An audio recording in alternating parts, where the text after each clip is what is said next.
Era primavera en Jerusalén, la época en que los reyes normalmente salían a la guerra, pero David, el gran rey de Israel, decidió quedarse. Esta decisión aparentemente simple desencadenaría una serie de eventos que cambiarían el curso de la historia. Una tarde, mientras paseaba por la terraza de su palacio, David vio algo que le dejó sin aliento. Una mujer de extraordinaria belleza se bañaba. Su nombre era Betsabé, esposa de Urías, uno de los mejores soldados del rey. Pero esta información no fue suficiente para detener el deseo que se encendió en el corazón de David. Llevado por la lujuria, el rey envió mensajeros para traerla. Aquella noche cometió adulterio con Betsabé, un acto que duró solo unas horas, pero cuyas consecuencias se extenderían por generaciones. Semanas después, la noticia llegó al palacio. Betsabé estaba embarazada. El pánico se apoderó de David. Él, que era conocido por su integridad y devoción a Dios, ahora se enfrentaba a un escándalo que podría destruir su reputación y su reinado. Desesperado por encubrir su pecado, David ideó un plan. Llamó a Urías de vuelta de la guerra, esperando que durmiera con su esposa y así asumiera la paternidad del niño. Pero Urías, en su integridad, se negó a disfrutar del confort del hogar, mientras sus compañeros luchaban en el campo de batalla. La negativa de Urías puso a David en una situación aún más desesperada. Fue entonces cuando el rey tomó una decisión terrible que mancharía para siempre su historia. Envió a Urías de vuelta a la batalla con una orden sellada para el general Joab. Pongan a Urías en la línea del frente, donde el combate es más violento. Luego retírense, dejándolo solo para que sea herido y muera. El plan funcionó. Urías, el valiente soldado, el marido fiel, murió en el campo de batalla, víctima no del enemigo, sino de la traición de su propio rey. David, creyendo que había resuelto el problema, rápidamente se casó con Betsabé.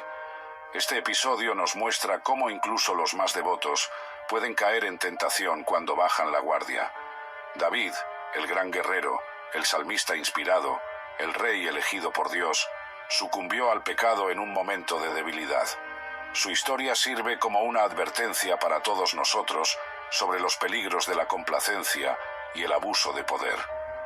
Pero lo más impactante quizás sea la rapidez con que un pecado llevó a otro. Del adulterio al asesinato, David descendió por una espiral de engaño y violencia. Esto nos recuerda que el pecado, cuando no se enfrenta, tiende a multiplicarse, llevándonos a actos que jamás imaginaríamos ser capaces de cometer. La confrontación profética. Durante meses, David debe haber pensado que se había salido con la suya, que su secreto estaba a salvo, que nadie jamás sabría la verdad detrás de la muerte de Urías y de su matrimonio con Betsabé. Pero había alguien que sabía, y él no permanecería en silencio. Dios envió al profeta Natán para confrontar al rey. El enfoque de Natán fue brillante en su sutileza y poder. No acusó a David directamente. En su lugar, le contó una historia, una parábola sobre injusticia que tocó el corazón del rey. Natán habló de un hombre rico que tenía muchos rebaños y manadas. Su vecino era un hombre pobre que solo tenía una oveja que criaba como si fuera una hija. Un día, el hombre rico recibió una visita. En lugar de sacrificar uno de sus muchos animales para alimentar al huésped, tomó la única oveja del hombre pobre y la mató. La reacción de David fue inmediata y furiosa. «Tan cierto como vive el Señor», declaró, «el hombre que hizo esto merece la muerte. Deberá pagar 4 veces el valor de la oveja porque actuó sin misericordia». Fue en ese momento que Natán lanzó la frase que debe haber golpeado a David como un rayo. «Tú eres ese hombre». En pocos segundos, todo el esquema cuidadosamente construido por David se derrumbó. Sus acciones fueron expuestas, no solo ante el profeta, sino ante Dios. El rey, que momentos antes estaba listo para condenar a un hombre hipotético por un crimen menor, ahora se veía confrontado con sus propios pecados, mucho más graves. La reacción de David a esta confrontación revela mucho sobre su carácter. No intentó justificarse.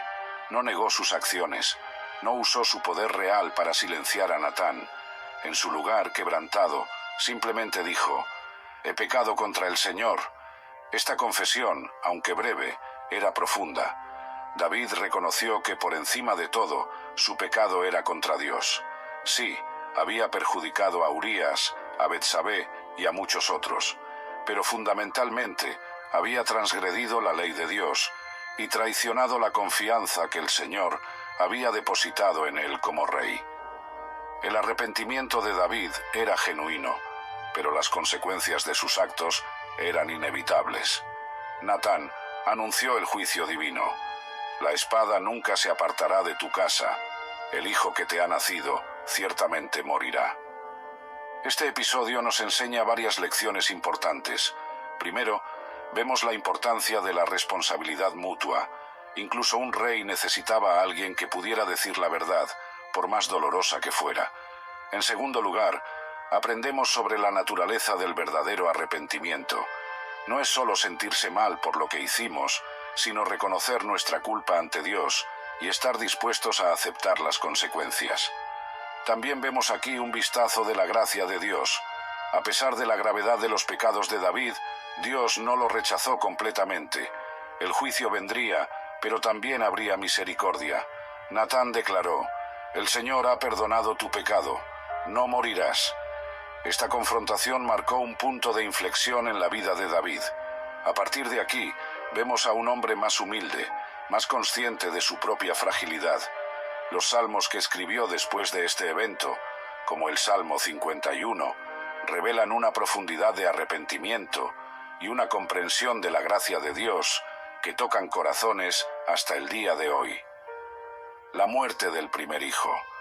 Las palabras del profeta Natán pronto comenzaron a cumplirse. El hijo nacido de la unión entre David y Betsabé enfermó gravemente. Fue un momento de profunda angustia para el rey, que se vio confrontado con las terribles consecuencias de sus actos. Durante 7 días y 7 noches, David imploró a Dios por la vida del niño. Ayunó, negándose a comer. Se postró en el suelo, día y noche, en ferviente oración. El poderoso rey de Israel, el gran guerrero que había derrotado a Goliat, ahora se encontraba de rodillas, suplicando por la misericordia divina. Los sirvientes del palacio observaban con preocupación. Nunca habían visto a su rey en tal estado de desesperación. Intentaron persuadirlo para que comiera, para que se levantara, pero David se negaba. Su actitud demostraba no solo el amor por su hijo, sino también un profundo arrepentimiento. Era como si, a través de su súplica y autohumillación, David esperara de alguna manera revertir el juicio divino. Sin embargo, al 7º día, el niño murió. Los sirvientes, temerosos de dar la noticia a David, susurraban entre sí. El rey se dio cuenta y preguntó si el niño había muerto. Cuando confirmaron, sucedió algo sorprendente. David se levantó del suelo, se lavó, se cambió de ropa y fue a la casa del Señor para adorar. Luego volvió al palacio y pidió que le sirvieran comida. Sus sirvientes, perplejos ante este cambio repentino, le preguntaron el motivo de su comportamiento. La respuesta de David revela mucho sobre su fe y su comprensión de la soberanía de Dios. Mientras el niño aún vivía, ayuné y lloré pensando: «¿Quién sabe? Tal vez el Señor tenga misericordia de mí y deje vivir al niño. Pero ahora que está muerto, ¿por qué habría de ayunar? ¿Acaso puedo hacerlo volver? Yo iré a donde él está, pero él no volverá a mí». Esta respuesta de David es profunda en varios niveles. Primero, muestra su aceptación de la voluntad de Dios, incluso cuando ésta es dolorosa. David no se rebeló contra Dios, no lo acusó de injusticia. En su lugar, se sometió a su voluntad soberana. En segundo lugar, vemos la fe de David en la vida después de la muerte. Su afirmación de que él iría a donde estaba el niño demuestra su creencia en la realidad del más allá y en la posibilidad de un reencuentro futuro. Por último, la actitud de David nos enseña cómo lidiar con la pérdida y el duelo. Lloró y suplicó mientras había esperanza, pero una vez que la voluntad de Dios se hizo clara, se levantó y continuó su vida y su servicio a Dios. Este episodio también nos recuerda que, aunque Dios perdona el pecado mediante el arrepentimiento genuino, las consecuencias de nuestras acciones a menudo permanecen. El perdón de Dios no elimina automáticamente todos los efectos de nuestras elecciones erróneas. Sin embargo, vemos aquí también la gracia de Dios en acción. A pesar de la tristeza de esta pérdida, Dios no abandonó a David. El rey continuó siendo el elegido de Dios, y como veremos, Dios aún tenía planes maravillosos para su vida y su legado. Esta historia nos desafía a confiar en Dios, incluso en las circunstancias más difíciles, a aceptar su voluntad, incluso cuando no la comprendemos completamente, y a continuar adorándolo y sirviéndole incluso en medio del dolor y la pérdida. El nacimiento de Salomón.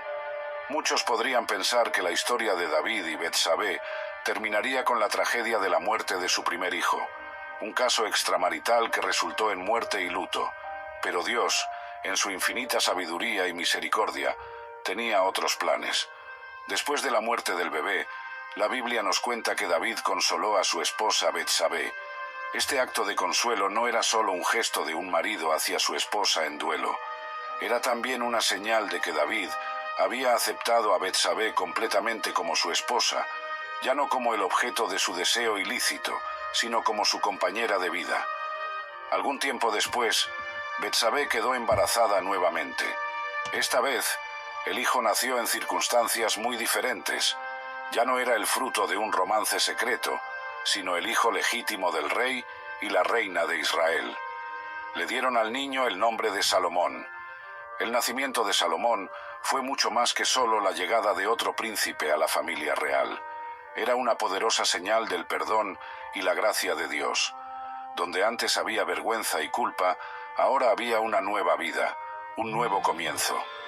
El texto bíblico nos dice algo notable sobre Salomón. El Señor lo amó.